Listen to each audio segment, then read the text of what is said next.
BA Optional English Semester 3.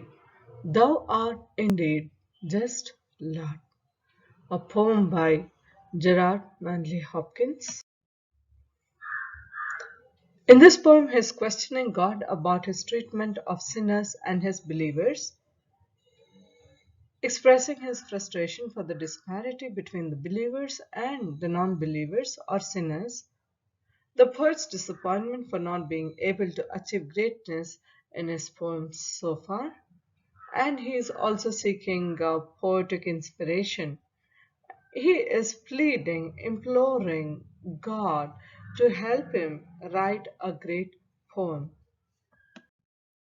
Thou art indeed just, Lord, if I contend, written with a sense of frustration and barrenness. Thus it is categorized as a terrible sonnet. Poem is an anguished expression of a deep sense of poetic and spiritual aridity. He says nothing is growing here. It's very barren. He feels very ashamed. He feels he has to write something. He feels helpless and weak and also miserable. All his undertakings are miscarried, and he feels like a straining eunuch. His impulses have failed him, and he expresses all that in this poem. Through this Petrarchan sonnet, Gerard Manley Hopkins boldly questions the way of divine justice.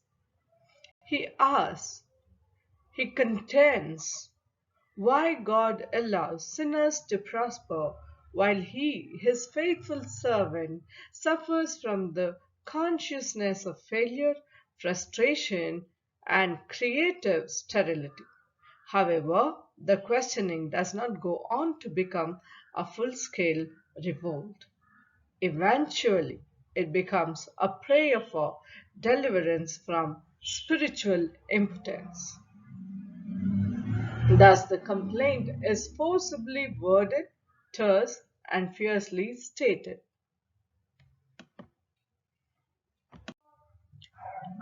Sonnet. Sonnet consists of 14 lines divided into octave and sestet, iambic pentameter lines linked by an intricate rhyme scheme. There are two major patterns of rhymes in sonnets.